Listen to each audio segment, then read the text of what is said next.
اس کو خانہ کعبہ کے اندر ہینگ کر دیا گیا. اور اس دن سے بنو ہاشم کے ساتھ پھر ان کا جو بائیکاٹ ہے وہ سٹارٹ ہو گیا. اور due to this tribal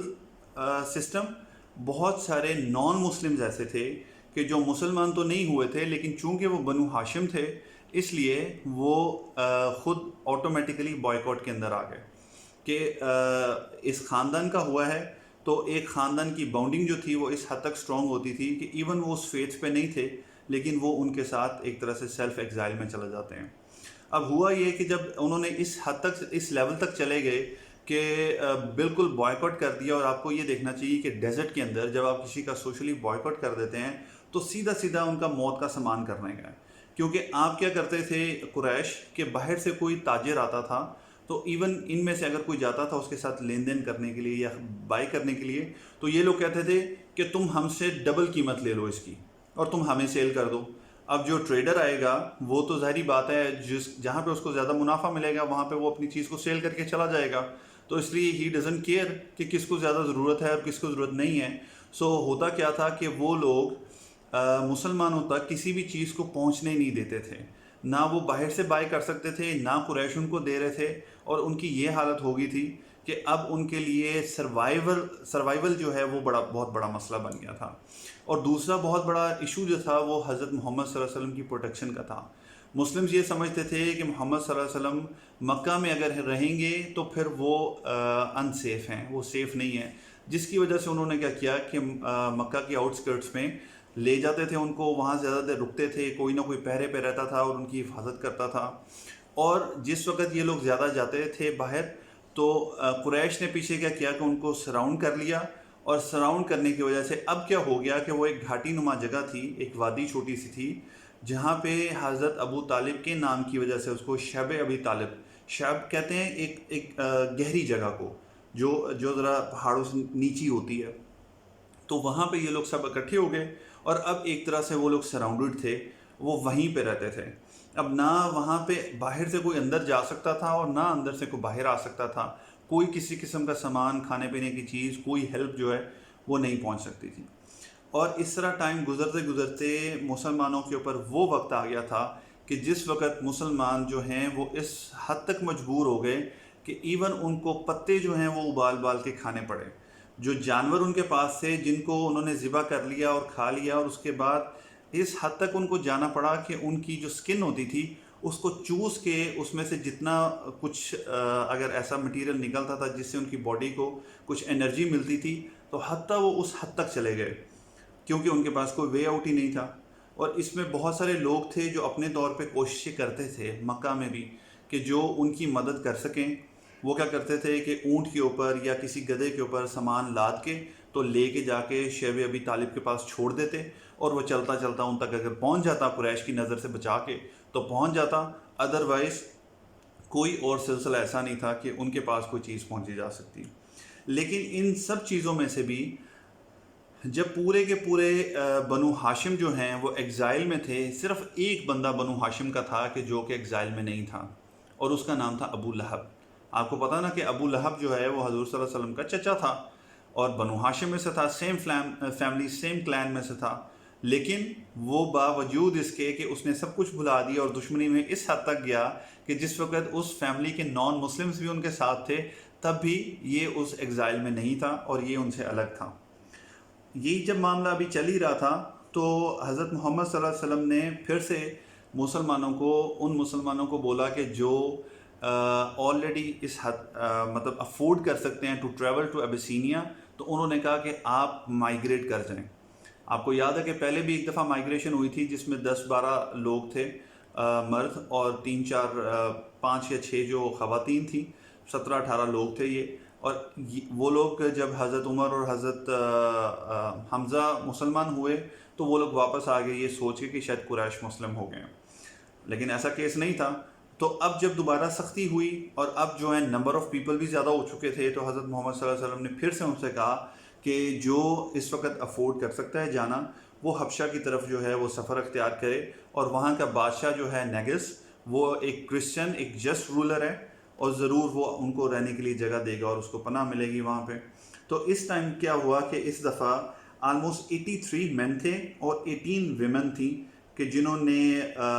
migrate کیا، اور ان کا سردار یا اس کیروان جو ہے وہ انڈر دا سپرویژن آف جعفر بن ابی طالب کے تھا، کہ جو کہ حضرت علی رضی اللہ تعالیٰ عنہ کے بڑے بھائی اور نبی کریم صلی اللہ علیہ وسلم کے کزن تھے. ان کے سپرویژن کے اندر یہ کیروان چلا گیا ابیسینیا کے لیے. اس کے پیچھے بہت سارے قریش نے لوگوں کو بھگایا کہ جا کے ان کو پکڑ لیں، لیکن وہ ان کو پکڑ نہیں سکے. وہ سمندر کے راستے ابیسینیا کے لیے ٹریول کر گئے، اور جب وہ وہاں پہ پہنچے تو وہ جا کے سیدھا نجاشی کے دربار میں پہنچے اور سارا پرسیکیوشن اور یہ ساری چیزیں بتائیں. تو نجاشی نے ان کو الاؤ کیا کہ وہ یہاں پہ رہ سکتے ہیں. ان کے پیچھے ہی قریش نے کیا کیا، اب وہاں پہ مکہ میں تو رہنے نہیں دے رہے تھے، لیکن وہ یہ کیسے برداشت کر لیتے کہ وہ کسی اور جگہ جا کے سکون سے زندگی گزار رہے ہیں. تو انہوں نے عمر بن العاص جو اس وقت کافر تھے، بعد میں مسلمان ہو گئے، ان کو پیچھے بھیجا. اب یہ عمر بن عاص جو تھے یہ ایک طرح کے قریش کے امبیسڈرز تھے. جو امبیسڈر تھے، ون آف دا امبیسڈر، کہ جب وہ جاتے تھے ان کو اپنی زبان کے اوپر بڑا عبور حاصل تھا، بہت ہی زبردست آرگومنٹ کرتے تھے، اور بہت زبردست ان کی جو ہے وہ سکلز تھی، جسے آج کے دور میں آپ پی آر سکلز کہتے ہیں، کہ بڑی جلدی ان کی پی آر بن جاتی اور ان چیزوں میں ماہر تھے. ان کو بھیجا. وہ گئے جب نجاشی سے، وہ چونکہ تجارت کے سلسلے میں جاتے رہتے تھے اور وہ جانتے تھے ان کی اپروچ تھی اس کے دربار تک، تو انہوں نے جا کے بتایا کہ یہ کچھ قریشی لوگ ہیں جو ہم لوگوں کے کلین میں سے ہیں، اور یہ ہم لوگوں سے بھاگ کے آپ کی سرزمین پہ آ کے انہوں نے پناہ لے لی ہے. تو آپ مہربانی کریں کہ ان کو واپس بھیجیں ہمارے ساتھ، کیونکہ ہم لوگوں کا تو ایک دوستانہ تعلق ہے اور ہم لوگوں کی آپس میں ٹریڈ ہے اور سب چیزیں ہیں. ہم نہیں چاہتے کہ کسی اور کی وجہ سے یہ جو لنکس اور یہ ریلیشنز ہیں یہ ڈسٹرب ہوں. آپ دیکھیں کہ آج بھی جب کسی ملک کے اوپر کسی قسم کا دباؤ ڈالنا ہوتا ہے نا، تو آج بھی یہی ٹیکٹکس ہیں، یہی سیم چیزیں ہیں، کہ بتایا یہ جاتا ہے کہ کسی کی وجہ سے ہماری ٹریڈ کے اوپر اگر ایفیکٹ آئے گا، ہماری اکانومی ایفیکٹ ہوگی، تو اس سے بہتر یہ ہے کہ جو ہم کہہ رہے ہیں آپ وہ بات کو مان لیں، تاکہ آپ کی اکانومی اور آپ کی ٹریڈ جو ہے اس کو کسی قسم کا کوئی نقصان نہ پہنچے. تو سیم ٹیکٹک یوز کی گئی اس وقت بھی. بٹ نجاشی جو تھا وہ ایک جسٹ رولر تھا، جیسا کہ نبی کریم صلی اللہ علیہ وسلم نے بتایا، اور انہوں نے کیا کیا کہ حضرت جعفر کو اور کچھ لوگوں کو بلا لیا تاکہ پوچھیں کہ یہ جو معاملات ہیں یہ کیا ہیں. حضرت جعفر جو ہیں وہ دربار میں آئے اور آ کے انہوں نے بتایا کہ ہمارے پاس پوری انہوں نے ہسٹری بتائی کہ ہم لوگ جاہل تھے، بتوں کی پوجا کرتے تھے، کئی کے بت ہوتے تھے پتھروں کے جن کے آگے ہم گڑ گڑاتے تھے، جن سے ہم مانگتے تھے، بیٹیوں پہ لڑکیوں پہ ظلم کرتے تھے، عورت کی کوئی تکریم نہیں کرتے تھے، ان کو وراثت میں کوئی حصہ نہیں دیتے تھے، جس کی لاٹھی اس کی بھینس، جس کی طاقت ہوتی تھی وہ اسی کا رول ہوتا تھا. اور اس قسم کا معاملہ چل رہا تھا. جب اللہ تعالیٰ نے ہم پہ ایک کرم کیا اور ایک رسول کو ہمارے درمیان سے اٹھایا، اور اس نے ہمیں یہ دعوت دی کہ ایک اللہ کی پوجا کرو اور سچ بولو اور لوگوں کا حق نہ مارو اور چھوٹوں پہ شفقت کرو، عورتوں کو ان کا حق دو، اور یہ ساری چیزیں. نجاشی نے جب یہ سنا تو بڑا خوش ہوا. اس نے کہا ٹھیک ہے، یو کین کیری آن. اور عمر بن عاص کو کہا کہ تم جو گفٹ لے کے آئے ہو وہ تم واپس لے جاؤ، ہمیں اس کی ضرورت نہیں ہے، کیونکہ ہم یہ لوگ جو ہیں وہ واپس نہیں کر رہے. تو عمر بن عاص جو ہیں وہ ایک رات وہیں پہ رکے. پھر انہوں نے ایک اٹیمپٹ کی اگلی مارننگ آ کے. میں نے آپ کو بتایا تھا نا، he was a quite a smart مین.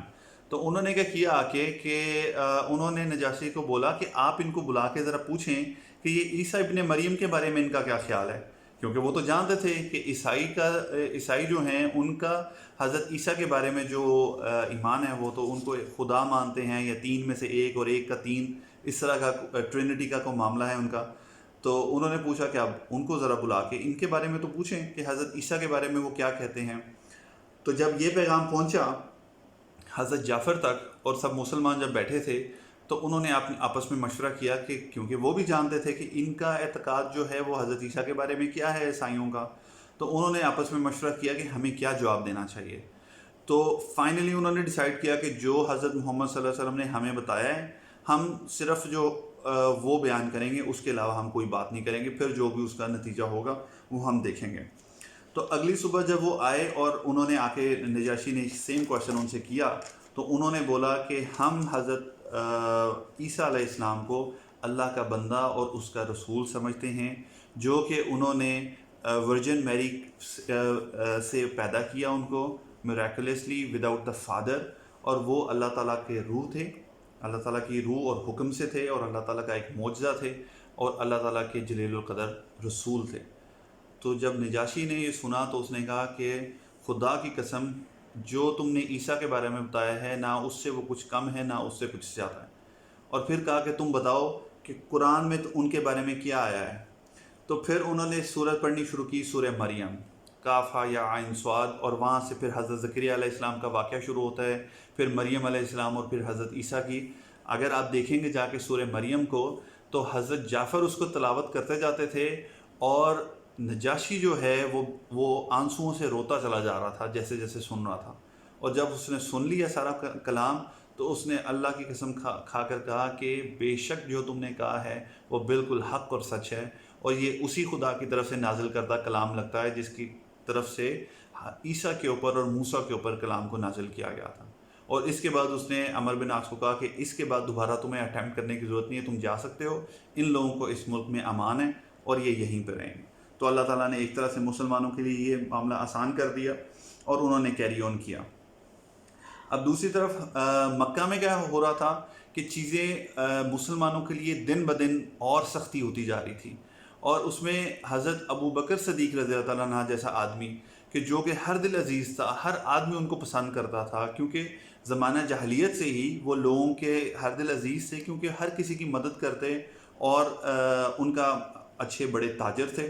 اور ان کی بڑی رسپیکٹ ہوتی تھی معاشرے میں۔ ایک دن انہوں نے فائنلی یہ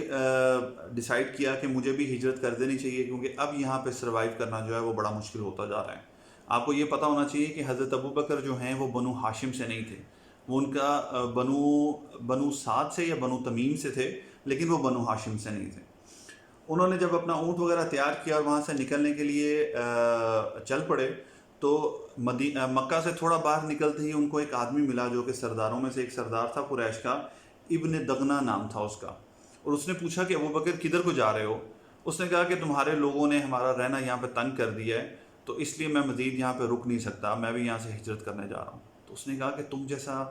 آدمی جو ہے اگر مکہ میں نہیں رکے گا تو ہم لوگوں کے ساتھ تو بہت بڑا خسارہ ہو گیا کہ ایک زبردست آدمی کو ہم لوگوں نے کھو دیا۔ اس نے کہا تم نہیں جا سکتے یہاں سے، تم میرے ساتھ واپس چلو، میں تمہیں اپنی امان میں لے کے جاتا ہوں۔ امان ایک بڑا وہاں پہ نارمل رول تھا، جس طرح آپ کہہ لیں کہ آج ہمیں ویزا ملتا ہے نا، اس طرح وہ امان جو تھی وہ ویزا تھا۔ ہی واز اے اسپانسر دین، کہ وہ اسپانسر بن جاتا تھا کہ یہ میری امان میں ہے، اس کو میں نے اپنا ویزا دے دیا ہے، تو اب یہ میری رسپانسبلٹی ہے، وہ یہاں پہ رہے گا۔ تو وہ جب واپس آیا اور اس نے جا کے سرداروں سے بات کی ابن دغنہ نے، اور انہوں نے کہا کہ ٹھیک ہے، ہم لوگ کو دو شرطیں ہیں کہ ایک تو ابو بکر جو ہے وہ پبلک پلیس کے اوپر نماز نہیں پڑھے گا، کیونکہ اس کی وجہ سے آلریڈی بہت ساری ڈسٹرکشن ہو چکی ہے، ہم لوگوں کے بچے جو ہیں وہ آلریڈی بہت زیادہ جو ہیں وہ ان کی طرف مائل ہو چکے ہیں، اور اس لیے ہم فردر جو ہے یہ نہیں لے سکتے رسک کہ یہ پبلک پلیس میں نماز نہیں پڑھے گا اور پبلک پلیس میں قرآن نہیں پڑھے گا۔ یہ دو چیزیں اس نے ایکسیپٹ کی۔ اس نے کہا ٹھیک ہے، حضرت ابو بکر کو بولا کہ آپ اس کے لیے نہیں کریں گے، آپ اپنے گھر تک محدود رہیں۔ اب حضرت ابو بکر کیا کرتے تھے کہ ان کے گھر میں چھوٹے چھوٹے گھر تھے، تو آپ کہہ لیں کہ گھر کا جو پورچ والا ایریا ہوتا ہے یا تھوڑا باہر والا ایریا ہوتا ہے، حضرت ابو بکر نکلتے اپنے گھر کی پریمیسز کے اندر ہی نماز پڑھنا شروع کر دیتے۔ تو کیا ہوتا کہ ٹائم ٹو ٹائم جب وہ نماز پڑھ رہے ہوتے اسپیشلی رات کی، تو لوگ وہاں پہ باقاعدہ اکٹھے ہو جاتے اور قرآن کو سننا شروع کرتے۔ عرب تھے، زبان کو جانتے تھے اور اس کی تاثیر کو بھی جانتے تھے قرآن کی، تو وہ کھڑے ہو کے سنتے رہتے اس کو۔ اب اس کی بھی جو قریش مکہ تھی ان کو بڑی تکلیف ہوئی، انہوں نے ابن دغنہ کو بلا لیا، انہوں نے کہا کہ تم نے تو گارنٹی لی تھی کہ یہ نہیں پڑھا کریں گے، اب وہ پڑھ رہے ہیں تو تم یا تو ان کو منع کرو یا پھر تم اپنی گارنٹی کو واپس کر لو۔ تو اس نے جا کے جب حضرت ابو بکر رضی اللہ عنہ سے بات کی کہ میں نے آپ کی گارنٹی لی تھی ان دو چیزوں کے، ان دو کنڈیشنز کے اوپر، تو اب یا تو آپ ان دو کاموں کو چھوڑ دیں کرنا، یا پھر میں اپنی گارنٹی جو ہے وہ واپس لیتا ہوں۔ تو وہ حضرت ابو بکر تھے، آپ کیا ایکسپیکٹ کرتے ہیں ان سے؟ انہوں نے کون سا آپشن چوز کیا ہوئے گا؟ انہوں نے کہا ابن دغنہ، جتنی دیر تم نے گارنٹی لی میری اس کے لیے شکریہ، اور تم اب اپنی جو امان ہے وہ اٹھا لو میرے سے، کیونکہ میں یہ نہیں چھوڑ سکتا کرنا۔ اور اس کے بعد جو ٹائم تھا وہ تھا کہ حضرت ابو بکر رضی اللہ تعالیٰ عنہ پہ باقاعدہ فزیکلی جو ٹارچر ہے وہ سٹارٹ ہو گیا، مطلب اس لیول تک وہ چلے گئے کہ حضرت ابو بکر رضی اللہ تعالیٰ عنہ جیسے آدمی جو تھا وہ بھی ان کی جو یہ ساری ٹارچر تھا ان سے نہیں بچ سکے۔ اب یہ معاملہ چلتے چلتے جو ہے وہ کافی زیادہ جب ٹائم گزر گیا، اس کو اچھا خاصا آلموسٹ 2.5 پونے 3 سال کے قریب عرصہ گزر گیا، تو اب میں نے کو بتایا کہ مکہ میں بھی جو قریش تھے ان کے سردار تھے، ظاہری بات ہے سب ایک دوسرے سے ریلیٹڈ تھے، اور سارے کے سارے اسلام دشمنی میں اس جیسے نہیں تھے جیسے لوگوں کا ہم نے ذکر کیا۔ بہت سارے لوگ ایسے تھے کہ جو کہ سائلنٹ ویور تھے، دیکھ رہے تھے کہ چیزیں کس طرف کو جا رہی ہیں، کیا ہو رہا ہے، کچھ سن کے ماننے کی طرف آ گئے، کچھ سن کے نیوٹرل رہ گئے، اور کچھ جو ہیں وہ سننے کے لیے بھی تیار نہیں تھے اور ہاتھ جھاڑ کے اس کی مخالفت میں آ گئے۔ اب انہی جیسے لوگوں میں سے کچھ لوگ جو ہیں ان میں سے ایک آدمی جس کا نام آتا ہے ہشام ابن عمر، اس نے سوچا کہ کب تک آخر ہم لوگ اپنے ہی جو رشتہ دار ہیں ان کے ساتھ اس قدر زیادتیاں کرتے رہیں گے، اور ان کو اتنے ٹف حالات میں ہم لوگوں نے چھوڑا ہوا ہے کہ ہم لوگوں نے ان کو سراؤنڈ کر دیا ہے، کوئی امداد ان کو پہنچ نہیں رہی ہے، کوئی کسی قسم کی چیز وہ خرید نہیں سکتے، تو یہ کب تک چلے گا، اس کو ختم ہونا چاہیے۔ اس نے لیکن سوچا کہ یہ معاملہ ایسا نہیں ہے کہ میں اکیلا جا کے بولوں گا تو یہ کام ہو جائے گا۔ اس نے بولا کہ مجھے لائک مائنڈڈ پیپل کو دیکھنا پڑے گا۔ اس کے بعد وہ دوسرے آدمی کے پاس گیا اسے ملنے کے لیے، اس کا نام تھا زبیر ابن ابی امیہ۔ زہیر ابن ابی امیہ سے جا کے اس نے جب یہ بات کی تو اس نے کہا بالکل تم ٹھیک کہتے ہو، میرا خیال ہے ہمیں اس کے لیے کچھ کرنا چاہیے اور ہمیں چل کے بات کرنی چاہیے۔ لیکن انہوں نے کہا کہ ابھی بھی نہیں، 2 آدمی بھی اس کے لیے کافی نہیں ہے، ہمیں ایک اور آدمی کو ڈھونڈنا چاہیے۔ اس کے بعد ان لوگوں نے ایسے ہی بات کرتے کرتے جو اپنے قریبی لوگ تھے اس میں سے ایک مطعم بن عدی وہ ملا، اور آگے چل کے مطعم ابن عدی جو ہے اس کا ذکر آئے گا، اور اس لیے یہ نام جو ہے ہمیں پتہ ہونا چاہیے۔ پھر ابو البختری بن حشام اور زما ابن اسودی، یہ 5 لوگ جو ہیں یہ فائنلی اس چیز کے اوپر ان لوگوں نے کیا کہ ہم لوگ اب جائیں گے، اور پلان ان لوگوں نے باقاعدہ کیا کہ ہم لوگ جا کے جب خانہ کعبہ کے قریب جو ہے سردار بیٹھے ہوتے ہیں تو جا کے ہم لوگ بات کریں گے، اور ایک بندہ ہم لوگوں میں سے اٹھے گا اور بات کرے گا، اور باقی پھر 1 بائی 1 اس کی سپورٹ میں اٹھتے چلے جائیں گے، اور اس طرح ہم دیکھیں گے کہ کس طرح ہم لوگ اس معاملے کو ختم کر سکتے ہیں۔ ایک سائڈ پہ یہ معاملہ چل رہا تھا، اور دوسری سائڈ پہ اللہ تعالیٰ نے آسمان سے وحی بھیجی محمد صلی اللہ علیہ وسلم کو، اور ان کو بتایا کہ جو کانٹریکٹ لکھ کے ہینگ کیا گیا تھا وہ اللہ تعالیٰ نے کیڑے مکوڑوں کے ذریعے وہ کھا لیا، اور وہ ختم ہو گیا بالکل، سوائے جہاں پہ اللہ کا نام لکھا تھا، اس کے علاوہ پورا کا پورا وہ پیپر یا وہ جو بھی ان کا کانٹریکٹ تھا وہ کھایا گیا۔ حضرت ابو طالب بولتے ہیں کہ بھتیجے کیا تم شور ہو اس معاملے میں؟ تو انہوں نے کہا کہ مجھے اللہ تعالیٰ نے وحی کر کے بتایا ہے، تو اس سے سچی بات تو کوئی ہو نہیں سکتی۔ تو انہوں نے کہا ٹھیک ہے، اگر تم یہ سمجھتے ہو تو میں جا کے قریش سے بات کرتا ہوں۔ تو اب اللہ تعالیٰ کا کرنا ایسا تھا، یہ ایکچولی 2 ڈفرینٹ نریشنز ہیں جن کو ہم بتا رہے ہیں آپ کو ملا کے، کہ وہاں سے یہ 5 لوگ جو ہیں وہ محفل میں پہنچتے ہیں اور بات شروع کرتے ہیں۔ جب ابو جہل اٹھ کے کھڑا ہو کے بات کرنا شروع کرتا ہے تو ان میں سے پہلا آدمی اٹھتا ہے ابن ہشام، اور وہ بولتا ہے کہ وہ جہل بہت ہو گیا، اب اور کتنا ہم لوگ ان لوگوں پہ ظلم کریں گے، آخر یہ بھی ہم لوگوں کے رشتہ دار ہیں اور ہمیں اس معاملے کو اب ختم کرنا چاہیے، یہ بہت زیادہ ہو گیا ہے، you are just crossing the limit. ابھی وہ یہ بات کر رہے ہیں، اور جو ابو جہل ہے وہ اس کو جواب بھی نہیں دے پاتا کہ اتنے میں دوسرا آدمی کھڑا ہوتا ہے، کہتا ہے بالکل ابن ہشام بالکل ٹھیک کہہ رہا ہے کہ ہمیں اس معاملے کو ختم کرنا چاہیے، تم نے اس کو بہت زیادہ سیریس لے لیا اور پرسنل لے کے اس کو بہت لمبا کھینچ دیا، اب اس کو یہاں پہ ختم کرو۔ اتنے میں مطعم ابن عدی کھڑا ہو جاتا ہے، وہ بولتے ہیں کہ میں بالکل ان کو بیک کرتا ہوں۔ اب جب یہ 3 لوگ یہ تو پلان کر کے آئے ہوئے تھے، لیکن کیا ہوا کہ اس میں سے بہت سارے لوگ ایسے بیٹھے تھے کہ جو یہ کہنا چاہتے تھے لیکن ابو جہل کے ڈر کی وجہ سے یا پھر لوگ میرے خلاف ہو جائیں گے کہہ نہیں پا رہے تھے، تو بہت ساری آوازیں جو ہیں وہ اٹھنا شروع ہو گئی۔ تو اس طرح 5 لوگ تو گئے تھے، اس میں اور بھی لوگ ایڈ ہوتے گئے۔ ابھی یہی شور سب مچا ہوا تھا کہ اتنے میں ابو طالب وہاں پہ پہنچ گئے۔ اب آپ کو پتہ ہے کہ ابو طالب ایگزائل میں ضرور تھے لیکن وہ بھی سرداروں میں سے ایک سردار تھے، ان کی ایکسٹینڈنگ تھی وہاں پہ۔ انہوں نے جا کے ان سرداروں سے بولا کہ مجھے میرے بھتیجے نے بتایا ہے کہ جو تم لوگوں کا لکھا گیا کانٹریکٹ تھا وہ ختم ہو چکا ہے، اور اللہ تعالیٰ نے اس کو ختم کر دیا ہے سوائے اللہ کے نام کے۔ تو انہوں نے کہا کہ ابو طالب کیا تم شور ہو کہ ایسی بات ہے؟ اس نے کہا کہ اگر میری بات جھوٹی نکلی تو میں اپنے بھتیجوں کو تمہیں ہینڈ اوور کر دوں گا۔ اب ان کو کیا چاہیے تھا، بیسیکلی جو بات شروع ہوئی تھی وہ تو یہیں سے شروع ہوئی تھی نا کہ محمد صلی اللہ علیہ وسلم کو آپ ہینڈ اوور کر دیں ہمیں۔ تو اس نے کہا ٹھیک ہے، اگر ایسا معاملہ ہوا تو پھر محمد صلی اللہ علیہ وسلم کو میں ہینڈ اوور کر دوں گا، اور اگر میری بات سچی ہوئی تو پھر تم لوگ یہ بائیک آؤٹ کو ختم کر دو گے۔ اس چیز پہ کنسنسس ہو گیا، وہ لوگ ایگری کر گئے. انہوں نے خانہ کعبہ کا جا کے دروازہ جب کھولا تو سبحان اللہ، اللہ تعالیٰ کے نبی صلی اللہ علیہ وسلم کی خبر تو جھوٹی ہو نہیں سکتی، اور وہ پورا کا پورا کانٹیکٹ ختم ہو چکا تھا، کیڑا اس کو کھا چکا تھا سوائے اللہ کے نام کے. تو اس طرح اللہ تعالیٰ نے اپنی طرف سے خاص اس کا ایک انتظام کر دیا کہ فائنلی یہ جو بائیکاٹ ہے اس کا خاتمہ ہو گیا. جب یہ بائیکاٹ ختم ہوا تو اس کے بعد ایک قریش کے لیے ایک اچھی خبر یہ تھی، ایک طرح سے وہ جسے کہنا چاہیے کہ وہ ڈرے ہوئے تھے، اور ایک طرف سے وہ خوش بھی تھے، اور وہ ریزن اس کی یہ تھی